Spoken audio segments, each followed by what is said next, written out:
Hello everyone, welcome to Vidwan classes. आप सभी का स्वागत है। आज हम टेंस का लेक्चर कवर करेंगे। Present perfect continuous tense, present perfect continuous tense. और अगर आप ये मेरे चैनल पे पहली बार आ रहे हैं तो चैनल को सब्सक्राइब एंड शेयर कर दीजिए। My dear students, my dear friends, इससे पहले भी मैंने लेक्चर कवर करे हैं बेसिक ग्रामर के, पार्ट्स ऑफ स्पीच के। अब मैं लेक्चर कवर कर रहा हूँ बेसिक ग्रामर के टेंस के। तो प्रेजेंट इंडेफिनिट, कंटिन्यूअस और परफेक्ट के लेक्चर हो चुके हैं और आज हम फोर्थ लेक्चर कवर कर रहे हैं प्रेजेंट परफेक्ट कंटिन्यूअस टेंस के।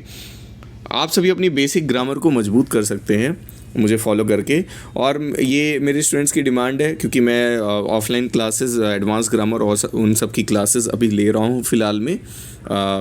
और जो बाकी जो बेसिक ग्रामर है उसमें उसको कवर करवाने में समय लगता है, तो मैंने सोचा कि यूट्यूब पर इनके वीडियोस डाले जाएं और बेसिक ग्रामर को मजबूत करने में स्टूडेंट्स की हेल्प की जाए। तो आप चाहें तो पूरी तरीके से हेल्प ले सकते हैं और कोई क्वेश्चन, कोई क्वेरी और इसके अलावा आप जो भी पूछना चाहते हैं पूछ सकते हैं कमेंट में।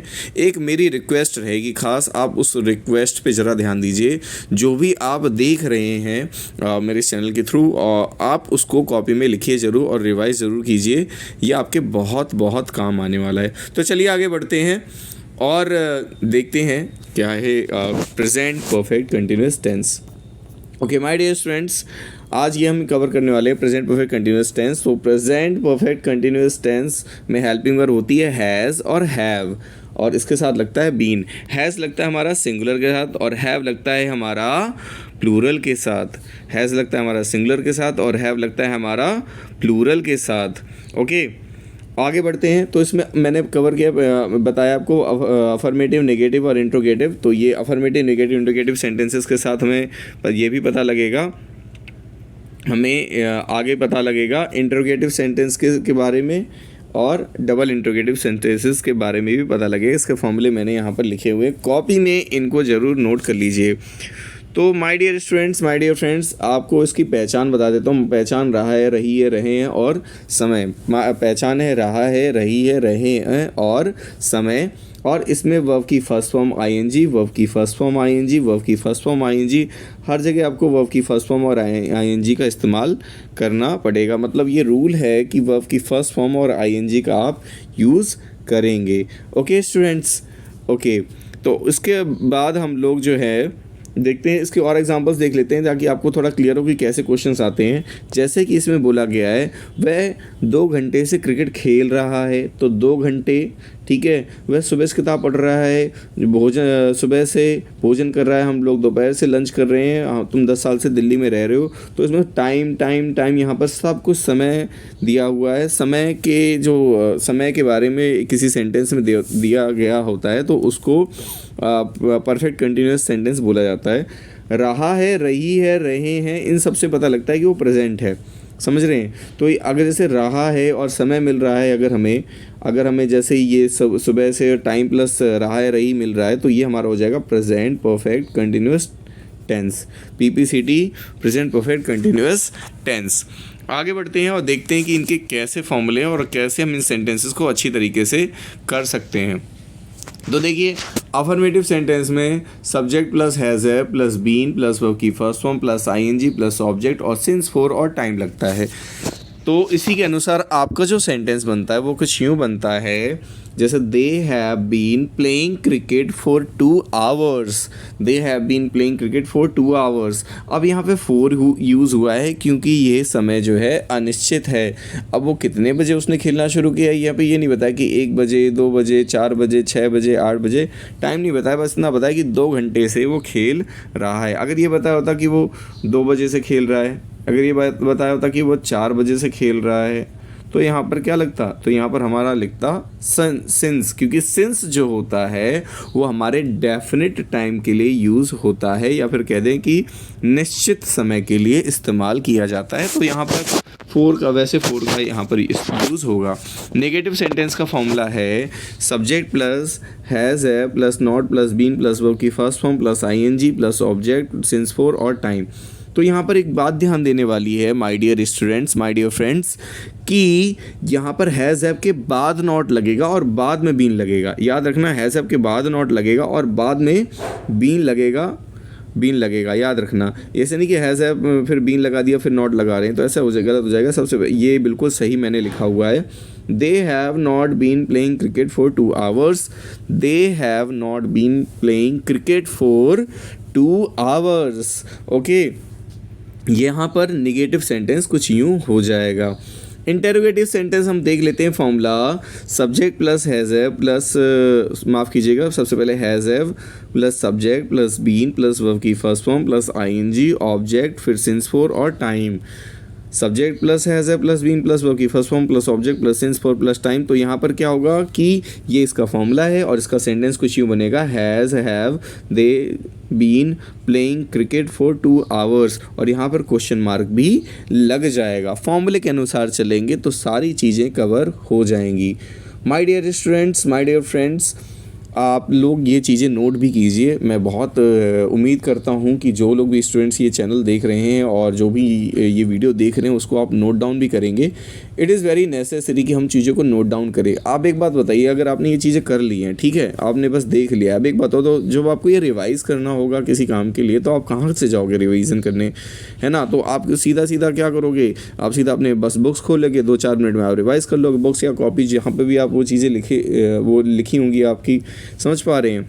इस कोविड के चलते लॉकडाउन लगभग 2020 में 2021 में बच्चों की पढ़ाई का काफ़ी लॉस हुआ है, जिसमें उन्हें बेसिक टेंसेस और या फिर मैं ये भी कहूँ कि जिन लोगों ने भी 12th पास आउट किया होगा उस समय में और वो कुछ अगर प्रिपेरेशन कर रहे होंगे तो उनकी टेंसेस किसी ने कवर नहीं करवाए होंगे और ना ही उन्होंने ध्यान दे पाया होगा, क्योंकि ये चीज़ें थोड़ी बोरिंग लगती हैं। अब मैं कवर कर रहा हूँ तो इसको कॉपी में जरूर लिखिए, बहुत बहुत काम आएगा आपको, पक्का काम आएगा। ओके, कॉपी पेन लेके बैठिए, मेरे सारे लेक्चर कवर कर लीजिए, ठीक है। अब हम आगे बढ़ते हैं, अब हम देखते हैं इंटेरोगेटिव नेगेटिव। अब हम देखते हैं इंटेरोगेटिव नेगेटिव। तो इसमें हैज़ हैव तो लगेगा प्लस सब्जेक्ट लगेगा, नॉट भी लगेगा, बीन लगेगा। तो देखो ये सब्जेक्ट हैज़ हैव पहले आ गया, फिर उसके बाद नॉट, फिर बीन आया है। यहाँ पर ये नियम आपको देखने को मिलेगा, has have they not been playing cricket for 2 hours. तो यहाँ पर सेंटेंस हो जाएगा, have they not been playing cricket for 2 hours. समझ पा रहे हैं आप। तो ये बिल्कुल सेंटेंस बिल्कुल सही है और इस तरीके से ही आपको लिखना है। डबल इंट्रोगेटिव भी सिंपल है, बस स्टार्टिंग में WH वर्ड आ जाएगा, बाकी सब हैज़ है plus subject plus been plus verb की first form plus ING plus object since for और टाइम आएगा। यहाँ पर लास्ट में सिंस फॉर और टाइम आता है, ये तो आपको पता है, ऑब्जेक्ट भी आता है और आईएनजी भी आता है, ये तो आपको मालूम है। बाकी आपको बस इसमें प्रॉब्लम होगी कि हैज़ हैव के साथ बीन का अलग है। तो देखो बीन अलग है, बीन अलग है, तभी मैंने आपको यहाँ पर लिख के दे दिया था कि मतलब कि हैज़ हैव और प्लस बीन मैंने दिया था। अब कई जगह पर आप लिखा होगा हैज़ बीन हैव बीन, लेकिन ऐसा नहीं है, हैज़ हैव और बीन अलग है, इसी वजह से उसको अलग तरीके से ट्रीट किया जाता है। समझ रहे हैं आप। इसका सेंटेंस देख लेते हैं, why they have not been playing cricket for 2 hours. तो यही इसका सेंटेंस है, वाई, इसमें वाई लगा दिया। देखो डबल इंट्रोगेटिव में क्वेश्चन किया जाता है कि क्यों, है ना, क्यों इन्होंने क्वेश्चन किया, वाई। तो ये सेंटेंस के बीच में आया ना क्वेश्चन वर्ड, बीच में जो भी हिंदी सेंटेंस में जो भी क्वेश्चन वर्ड बीच में आता है उसकी इंग्लिश पहले लिखनी होती है और वो डबल इंट्रोगेटिव सेंटेंस कहलाता है, वो डबल इंट्रोगेटिव सेंटेंस कहलाता है। मेरे पुराने लेक्चर्स देख लीजिए, बहुत सी चीज़ें, पुराने नहीं है, मतलब अभी रिसेंटली अपलोड किए, मतलब पुराने का मतलब ये है कि कि 1 वीक पहले 2 वीक पहले के लेक्चर्स देख लीजिए आप। ओके, अब यहाँ पर कुछ सेंटेंसेस हैं, जैसे कि वह 2 घंटे से खेल रहा है, बच्चे सुबह से किताब पढ़ रहे हैं, माताजी भोजन बना रही हैं, हम लोग दोपहर से लंच कर रहे हैं, क्या तुम 10 साल से दिल्ली में रह रहे हो। तो ये जो सेंटेंसेस हैं ये आपको करने हैं, मैं तो करवा ही दूंगा, नॉट अ बिग इशू, लेकिन आपको करने हैं, प्रैक्टिस करनी है, चीज़ें करेक्ट हैं। आप मेरे को व्हाट्सअप कर सकते हैं या फिर मुझे कमेंट में भी इसके आंसर लिख के भेज सकते हैं, तो बहुत बढ़िया है। मैं अभी टेस्ट भी लूँगा, ओके, मैं अभी टेस्ट का एक लेक्चर लूँगा ताकि बच्चों को इसकी प्रिपरेशन हो जाए। तो आप इसको अच्छी तरीके से देखिए, इन क्वेश्चंस को लिखिए, इनके तीनों के तीनों पॉइंट बनाइए आप, अफर्मेटिव नेगेटिव इंट्रोगेटिव बनाइए, आपकी अच्छी प्रैक्टिस हो जाएगी। अब आते हैं पॉइंट पर कि भाई सिंस फॉर का यूज़ कहाँ होता है, एक बार उसको भी देख लेते हैं।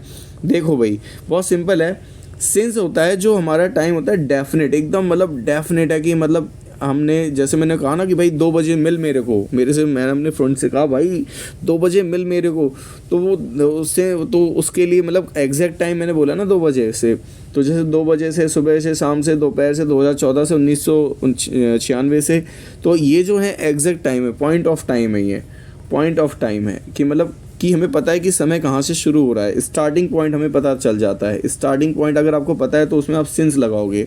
अगर आपको पता है कि समय का कितना ड्यूरेशन है, इसमें पता 4 में पता लगता है ड्यूरेशन कि कितना समय वहाँ पर बिताया गया या फिर कितना समय वहाँ पर दिया गया। जैसे कि 2 घंटे, 4 घंटे, 10 दिन, 2 हफ्ते, 10 साल। जैसे कि 2 घंटे, 4 घंटे, 10 दिन, 2 हफ्ते, 10 साल, ये सारी चीज़ें इसमें आती हैं। My dear students, my dear friends, आपको ये पोर्शन बहुत ही अच्छी तरीके से कवर हो गया होगा। आशा करता हूँ आप इन चीज़ों को लिखिए ज़रूर, रिवाइज ज़रूर कीजिए, आपको बहुत हेल्पफुल, बहुत बेनिफिट मिलेगा।